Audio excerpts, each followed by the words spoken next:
This episode of Crosscut Talks is supported by Alaska Airlines.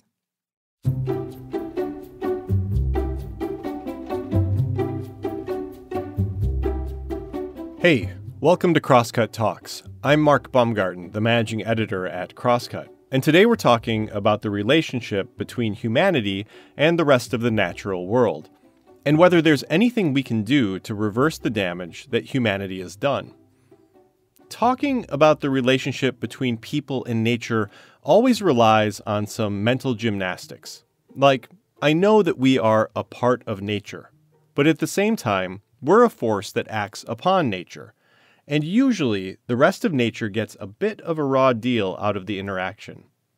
I'm obviously talking about climate change here, but there are many other ways that we degrade our living world. From ocean acidification to the proliferation of plastics, to the role that modern civilization plays in spreading pathogens. The degree of the destruction wrought by humanity has been amplified by our very human ingenuity, to what I guess you could call an unnatural degree. But what if humanity could use that same ingenuity to do the reverse, to mend the damage done? That's the topic of today's conversation with Elizabeth Kolbert. Kolbert has spent the last 2 decades contemplating humanity's impacts on the world, both as a writer for The New Yorker and the author of numerous books, including The Sixth Extinction, An Unnatural History, and, more recently, Under a White Sky, The Nature of the Future. In this conversation with Grist staff writer Zoya Tierston from this year's Crosscut Festival, Kolbert is not presenting any kind of panacea. The reality is that the effects of climate change are here, and that mitigation and adaptation will need to be a major part of humanity's response to our changing world. But the technologies she highlights in her reporting, the ones that might heal nature by manipulating it, are intriguing and promising, and definitely worth talking about. This conversation, and all other conversations on the Science and Environment track at the 2022 Crosscut Festival, is sponsored by John S. Adams, CFP, and UBS, which would like to share the following message. The Arbor Group at UBS has a straightforward mission to help you make the world a better place. Through personal financial planning and sustainable investment management, the Arbor Group works with each of their clients to pursue that client's specific goals. Learn more by visiting ubs.com/team/The Arbor Group. I hope you find this conversation helpful. If you have any feedback, please send it to talks@crosscut.com. Okay, on with the show.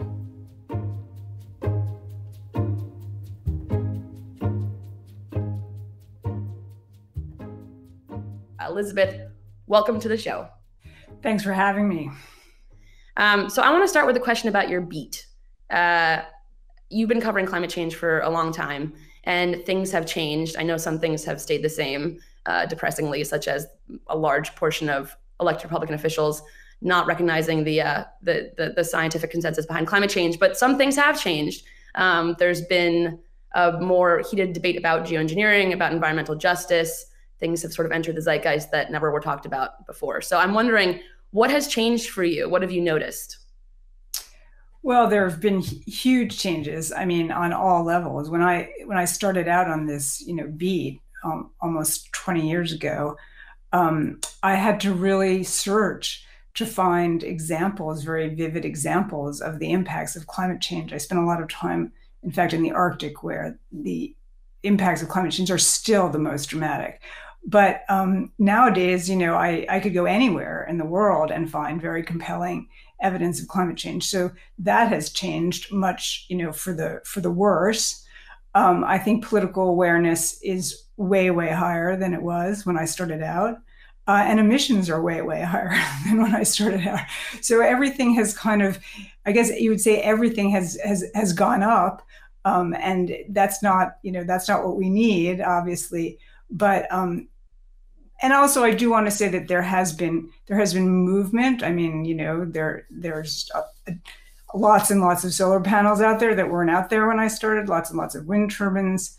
But because emissions have increased so much, around the world, the overall, the net impact is not nearly sufficient. So lots of changes on all levels. Right. One of the things I've noticed that has changed is the way that people talk about the natural world. There's been this, I think, a resurgence of emphasis on natural solutions to climate change. And something that you talk about and write about a lot is what the word natural means. I mean, human beings have left an impact on every cubic foot of air, dirt, water on this planet. And yet there's been this really kind of intense conversation around, trees, other natural solutions to climate change. So is there such thing as a natural solution? And perhaps better yet, what is an unnatural solution? And can you talk about some of the examples that you list in your book of that? Well, the subject of the book really is how profoundly intertwined we are with nature now. And as you mentioned, there's really nowhere you can go. And that includes, the top of the atmosphere or the bottom of the oceans. You can go online and find pictures. There was a Japanese submersible that went to the bottom of the Mariana Trench, which is, the deepest part of the Pacific Ocean, the deepest part of any ocean, and found plastic down there. So, there's really literally nowhere to go where you can't find traces of human activity. And the question in that context of what is nature and what is, human, they've sort of merged at this point. But one of the complexities is, nature, the forces of nature, which include, everything from biology to geology, are still very powerful. So we're messed up in them, but we don't really control them. And we're seeing that very, very profoundly with climate change. Although, unfortunately, climate change is just one example of the ways that we have really, really messed around with the natural world. What are some other examples? Well, we've completely reshuffled the biosphere. We've moved all sorts of creatures and pathogens. We are discovering that right now with COVID. That's a very, very vivid example, I think.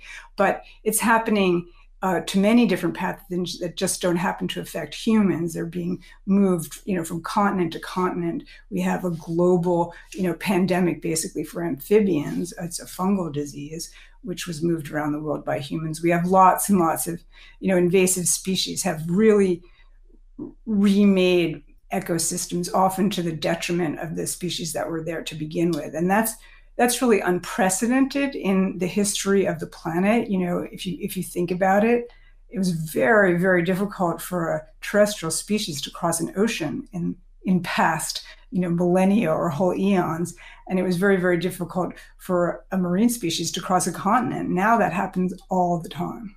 Mm-hmm. Yeah, there was just a study released that I wrote about that talked about how climate change is shaking the world like a snow globe, and species are coming into contact with one another and they have never met before.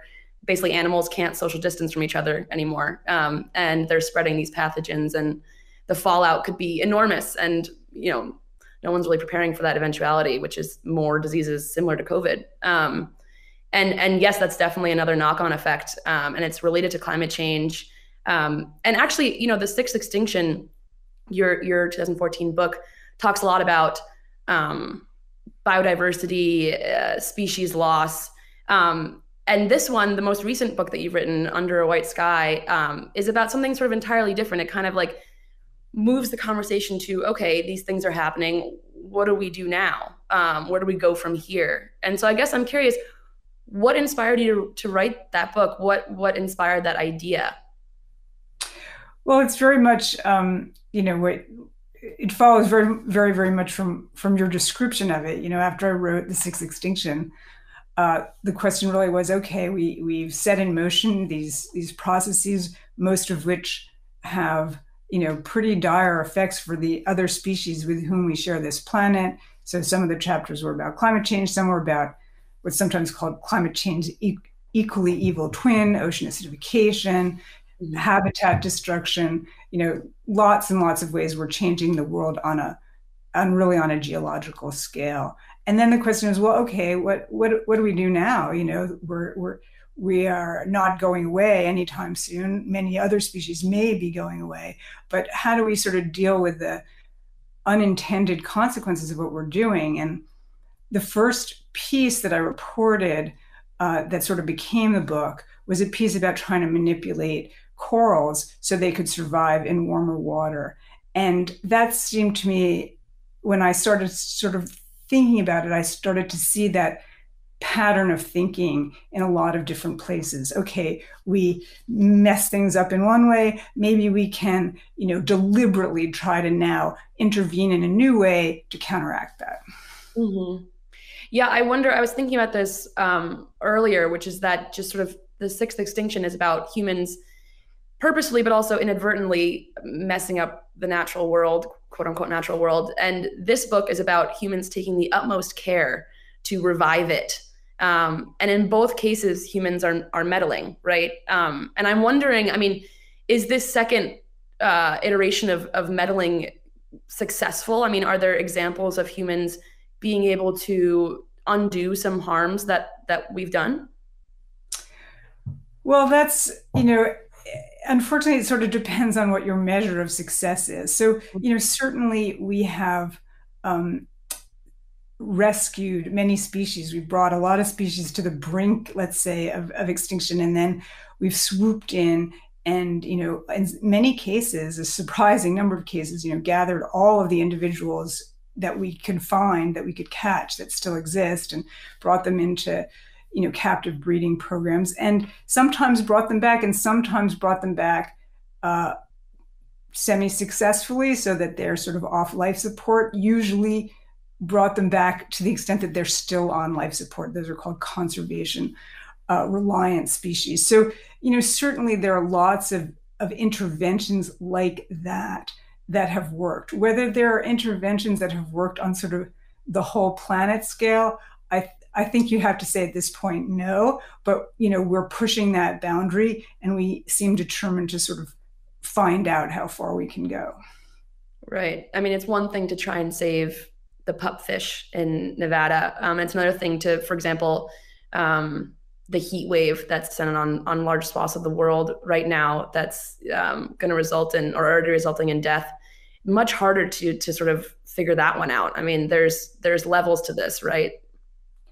Yeah, absolutely. And I think one of the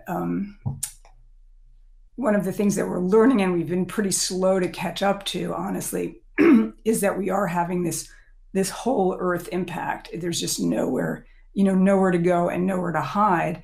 And that gets a little bit back to the point you made about, pushing all these species into new places. Practically every species in the world is on the move right now, trying to track the climate, often unsuccessfully because, there's a city in the way. But, when you set something like that in motion, one of the things that we're also discovering is we're not necessarily terribly observant.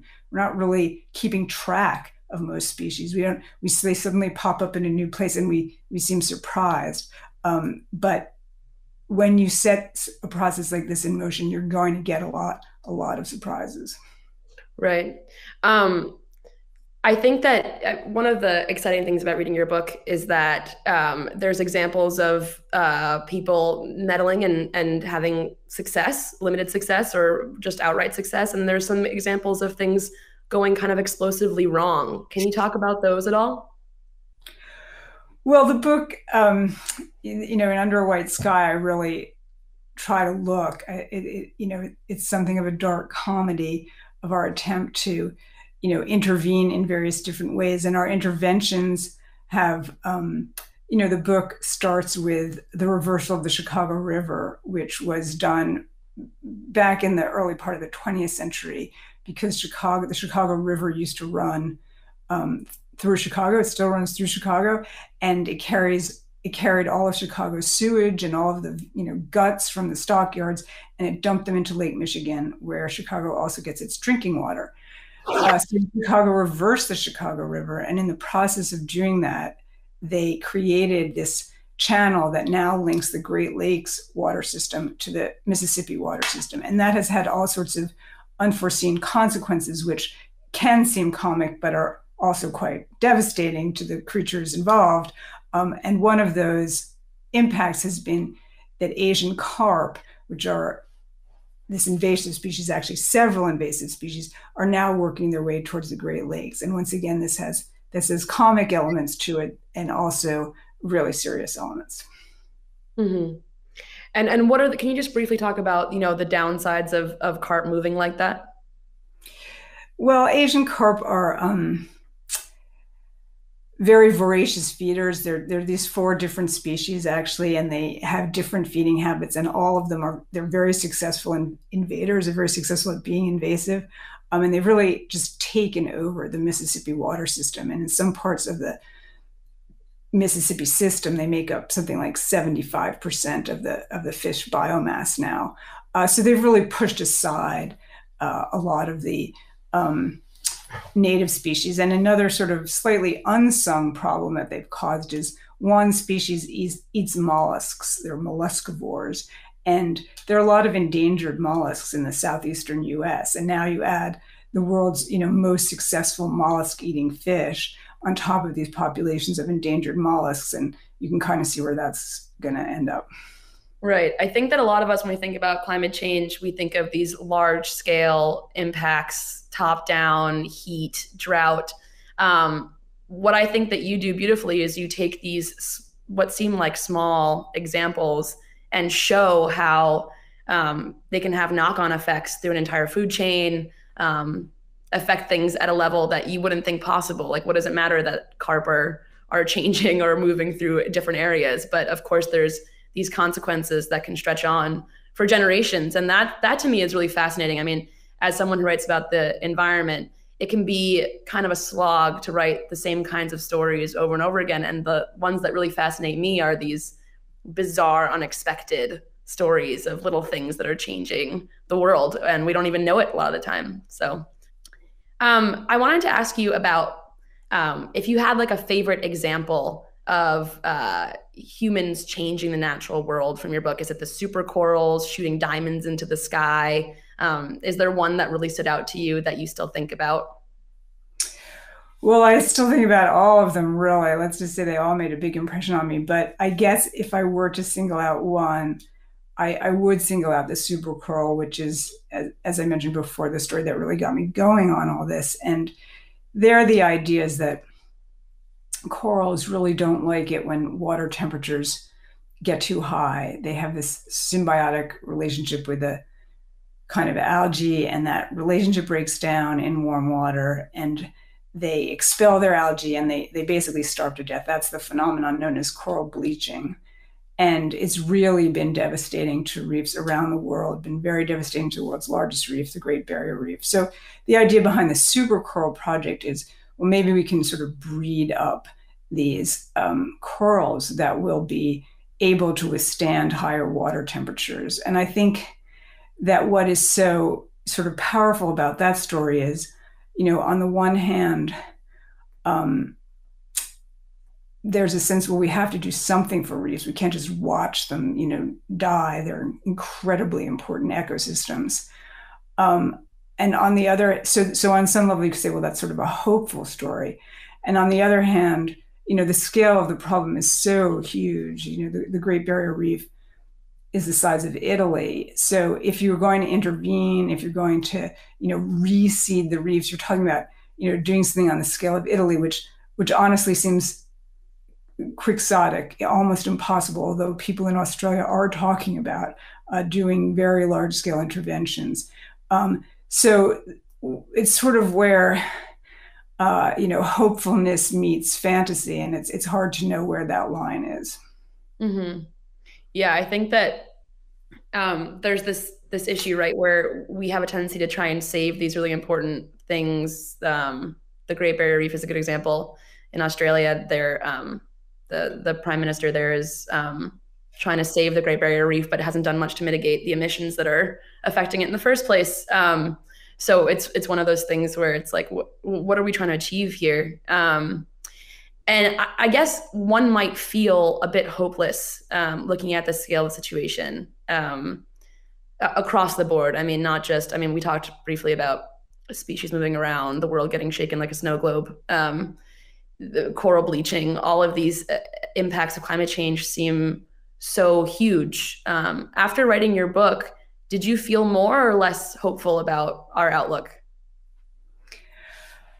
Well, my level of hopefulness is not terribly high, and I don't think it moved the needle tremendously, but I did, in the process of writing the book, I met a lot of people who are really on the cutting edge of using some really fantastic tools, including gene editing. The middle of the book is really about gene editing, which we are getting astonishingly good at. And when I say we, in the book, I even do an experiment where I gene edited something, in my kitchen. And every day I read another story about an organism that's been successfully gene edited for one reason or another. And so I think that, our ingenuity, human ingenuity, is incredibly powerful. That's why, sort of why we're in the mess we're in right now. So I never would rule out the possibility that human ingenuity, which got us into this mess, will get us out of this mess. It's not, if you're going to Vegas, it's not necessarily what I would bet a planet on, but it's not impossible. Mm-hmm.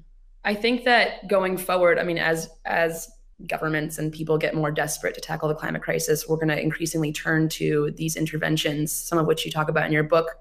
What advice would you have, or what do you hope that, perhaps we can focus on politicians, like what do you hope politicians will weigh as they think about implementing some of these interventions? Well, definitely one of the messages of the book, and I covered politics before I covered, climate change and the environment. I covered politics for a long time, and I don't have a lot of faith in our political systems. And one of the ironies is that, the more our political system fails, in a sense, the more we are betting on these technologies. And then we're asking the political system to, regulate or think about these technologies. It's sort of a weird, vicious cycle. But certainly if I could speak to politicians, if they cared, I would say, be very, very careful.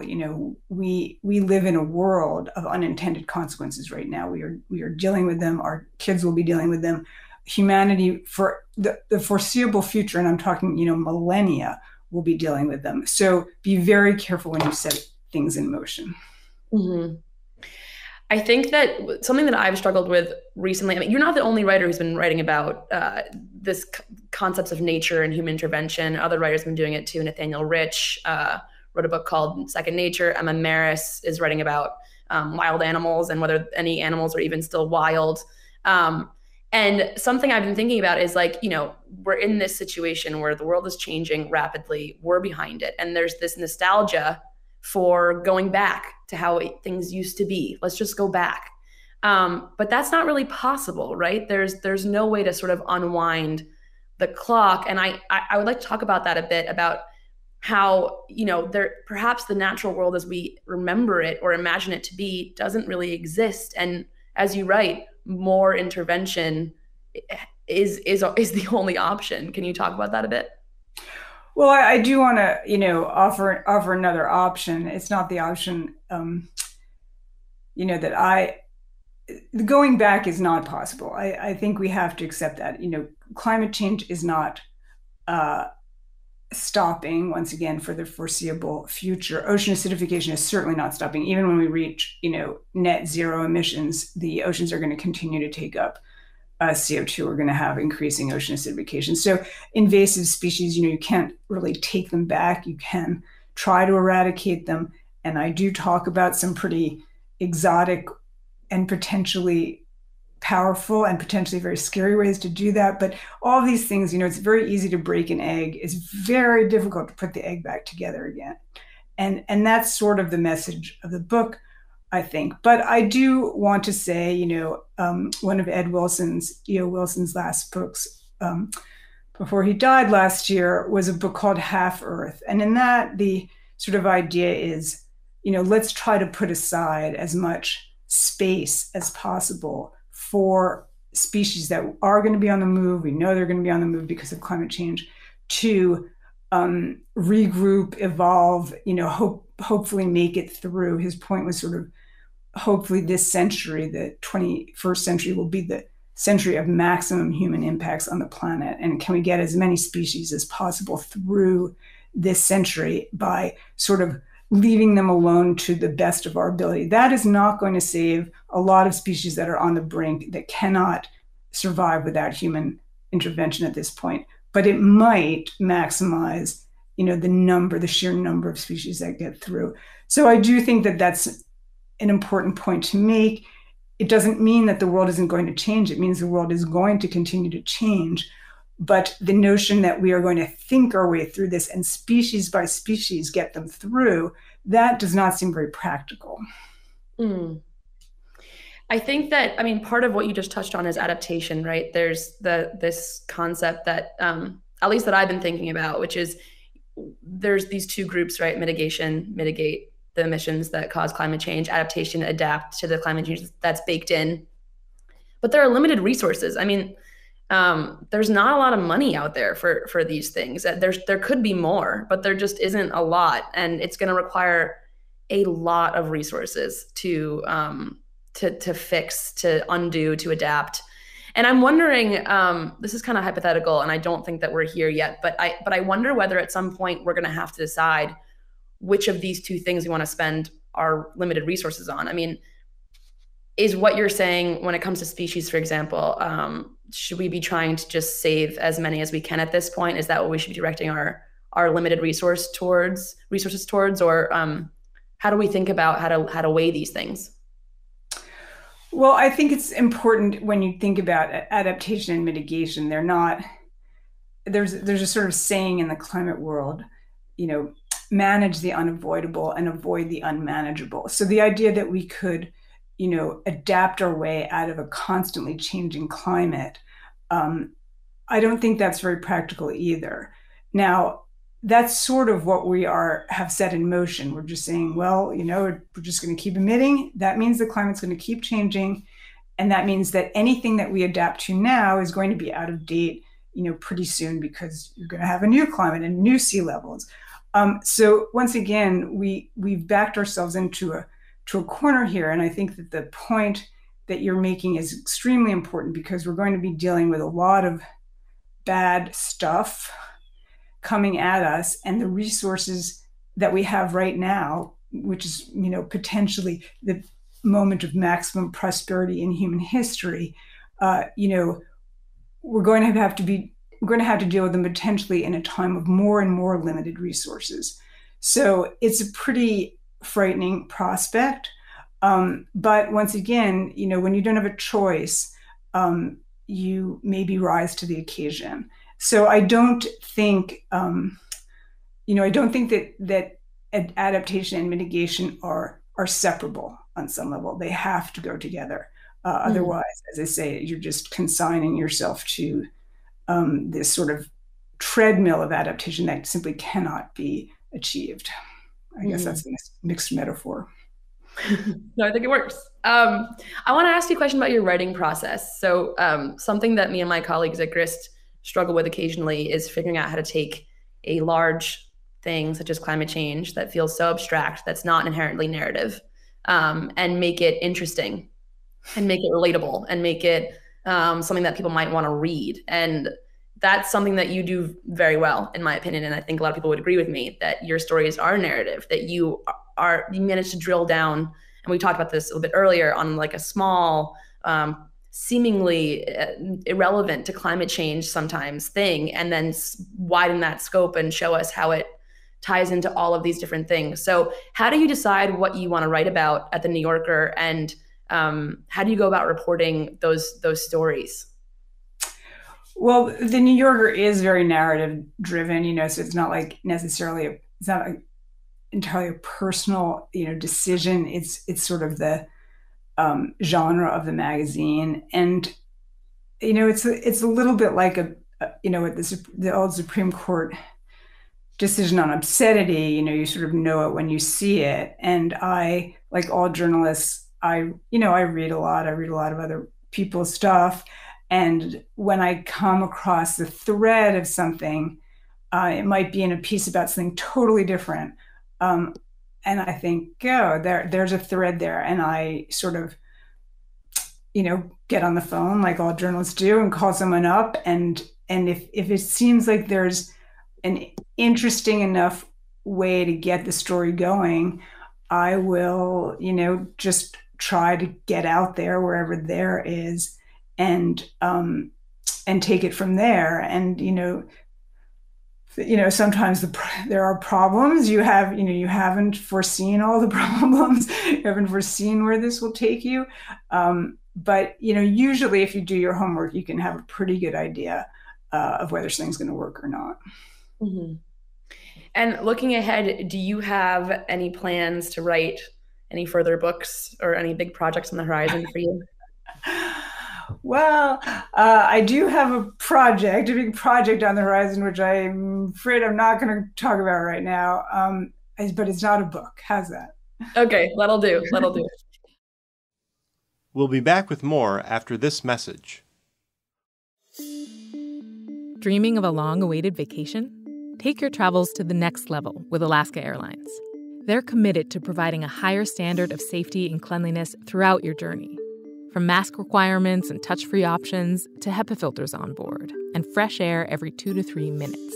Plus, their award-winning loyalty program, Mileage Plan, makes it easy to earn and redeem miles wherever you go, including destinations worldwide, thanks to their One World Alliance membership.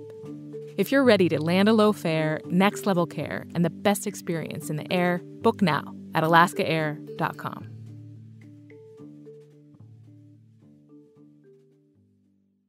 I want to turn to the audience questions because you all have submitted some really amazing questions here. There's a question for you, Elizabeth, from a person named Alan Temple. And they say, what personal philosophy do you subscribe to that helps you deal with what you've learned? Example, Yuval Harari, author of Sapiens, uses a Buddhist method to cope. What do you use? I use generalized anxiety, and I don't recommend it. It's not. I never hold myself out as a person to emulate in any way. So I'm afraid I don't have a good answer to that, and I wish I did. And I often feel like I need one, a much better one. I wonder that too. It's hard to figure that one out. And something that I read, I think on Twitter, there was a guy who's a philosopher, and he was talking about how, human beings have gotten ourselves into a really terrible place, but we are a part of the natural world, right? We are animals. And to some extent, perhaps what we're doing is relatively natural. What do you make of that? I mean, that to me gave me, for some reason, some solace, but I don't know if it's really, helpful. Tanking the planet because we're humans is not like the most helpful frame of mind, but what do you think? Yeah, you do hear that, like, okay, well, humans are just, biological agents, which is absolutely true, and the products of evolution, and therefore whatever we do must be natural. But, I find it hard to say that,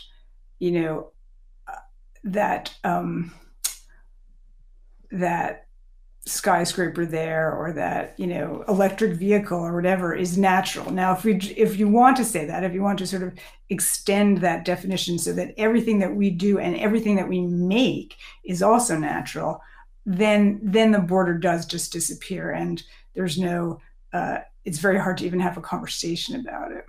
Mm-hmm. We have a question from Judith Ronig Graham, who asked a question about Ukraine. How badly do you think the war going on in Ukraine will affect climate change? It's a tough question because it's still up in the air, right? But perhaps you have an answer for her. Yeah, I think that, there are two possibilities, as there sort of were with COVID, and, doubtless we will choose the wrong one, sadly, as we did with COVID. But, one possibility would be to use the war in Ukraine to really reevaluate our relationship to fossil fuels. Obviously, Europe is finding itself cut off from a certain amount of Russian oil and gas and is having to scramble for that, to make up for that. And had they put in place, more renewable energy sources, this problem would be a lot less severe. So that would be one way to say, okay, look, this is just another reminder, in case we needed more, that we need to get off fossil fuels. But the other possibility, and the one that's unfortunately equally likely, is that people will sort of use this as an opportunity to say, well, we don't want to depend on Russian oil and gas, perhaps. We'll just drill for more of it in the US, and we'll build these liquefied natural gas terminals in Europe, which is also on the table now, and then we'll ship American gas to Europe. And so, I think it could be used to justify a lot of new fossil fuel infrastructure, or it could be used to justify a much faster and more energetic transition off fossil fuels. And, as I say, we've tended to always make the wrong call, or often make the wrong call, in my view. But there's still a possibility that that we will make the right call. But I agree with you that it's sort of too soon to tell right now. Yeah. And if anything, I think that signs point to the latter situation unfolding. I mean, President Biden just recently opened up drilling on public lands, something that he said he would never do on the campaign trail. A lot of natural gas companies are breaking ground on new projects, which to some extent is necessary, right? To like combat the rising gas prices at pumps. There's some very real present day issues facing, I guess, in Joe Biden's mind, voters. But yeah, I mean, it's tough and it's still ongoing. There's another question from someone named Randy Howard, which I think is really great. He says, "Under a White Sky" is a great book. How will we know when we've done sufficient work on preventing or mitigating climate change? Which that question's never occurred to me before. So I'm curious what you think. Well, I think that the, mantra, which, at this point is kind of so overused as to almost be meaningless, but it does have a meaning. We will have done sufficient work on climate change when we have reached, well, it won't be sufficient, but we will have done good work on climate change when we reach net zero emissions. And I mean that in the strictest possible sense. We are not emitting any more than there's take up by either the oceans, which has its own bad effects, so I don't want to let us off the hook, or the biosphere. And that means that emissions have to be extremely low, a very small fraction of what they are right now. That is the only endpoint that stabilizes the climate. Until then, we have this constantly changing climate that I spoke of earlier. Mm-hmm. And I guess to some extent, people alive today might never know if we've done enough. I mean, the point is that we're putting it towards the future, putting it forward. I talked to a climate scientist named Andrew Dessler at Texas A&M, and I asked him for a story a long time ago, at what point will emissions come down? And he said, I was hoping he would say 100 years, 200 years. And he said, oh, maybe in 1,000 years, 2,000 years, 10,000 years. So whatever we do now it's a future project. We're just basically putting a down payment on a more livable planet, right? We have another question from someone named Ann Posner, who wants to know what individuals living in different places in the US who are not billionaires can do about this awful situation. I expect she means climate change. Well, I think that there are two things, and there's sort of, somewhat camps in the environmental movement. And I guess I would say I belong to both camps, or neither camp, depending on how you want to look at it. There's the change your life idea, and there's the, that doesn't matter idea.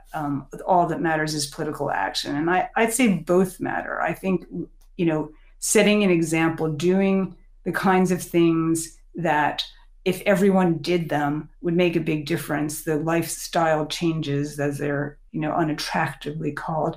I do think that's important. And I also think that political organizing and, political action are super important. There's obviously nowhere we're going to get there without that. But I also don't feel that we can just all go on doing exactly what we want, buying, building bigger houses and buying bigger cars and, flying at the drop of a pin, and have political change at the same time. I don't think they go together. They suggest that we're not serious about this. So I really think we need both at the same time.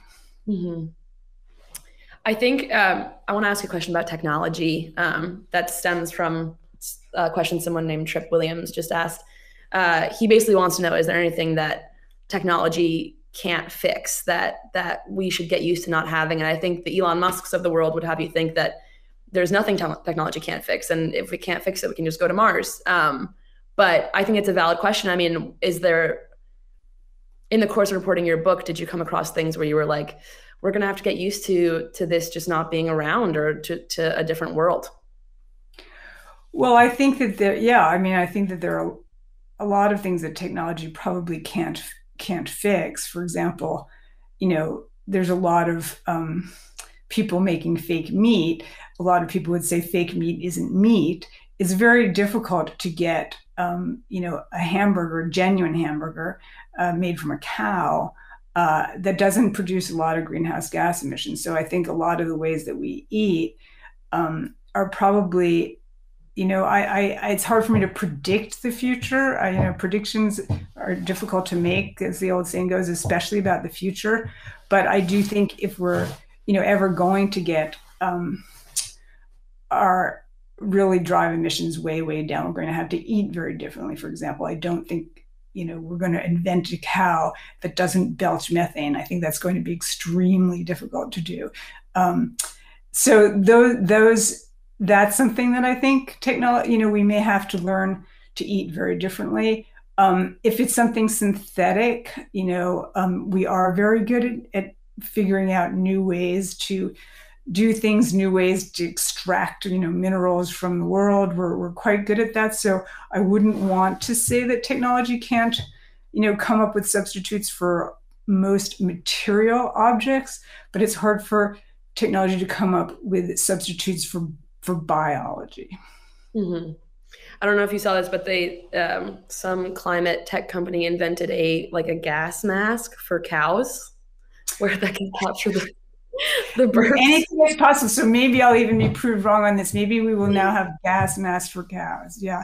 And then maybe, but it feels a little, making that number of gas masks available for the world. I mean, we can barely even get enough masks out there for people with COVID. So I don't know how feasible that really is. Yeah. I think we have time for one more question, and I'm just trying to pick the one that I think that you might enjoy.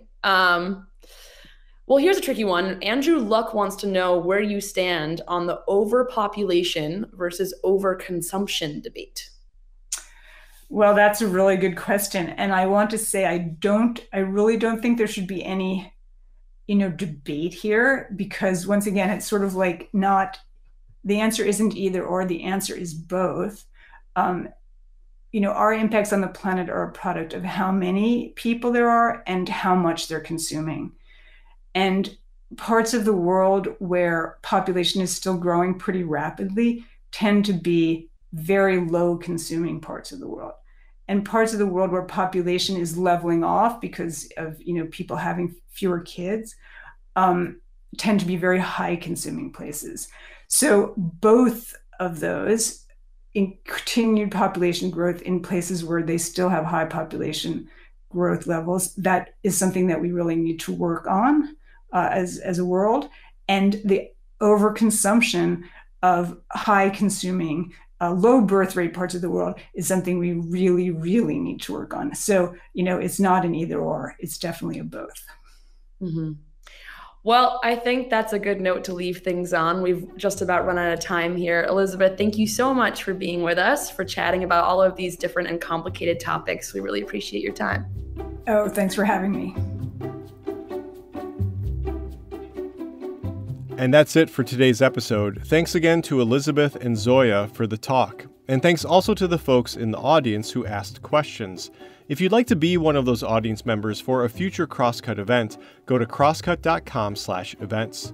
This episode of Crosscut Talks was produced by Sarah Bernard and engineered by Rusty Bacall and Victoria Ralph. And the event was produced by Jake Newman and Andrea O'Meara. Ann Krisnovich managed our audience engagement. You can subscribe to Crosscut Talks wherever you listen, and if you like the show, please review us. It helps other people find us. For the latest political, environmental, and culture news from the Pacific Northwest, visit crosscut.com. And if you would like to support the work that we do at Crosscut, whether it's the live events we host every month or the in-depth reporting we deliver every day, go to crosscut.com/membership. In addition to supporting our journalism, members receive complete access to the on-demand programming of Seattle's PBS station, KCTS 9. Crosscut Talks is a product of Cascade Public Media. I'm Mark Baumgarten. We'll be back soon with another conversation.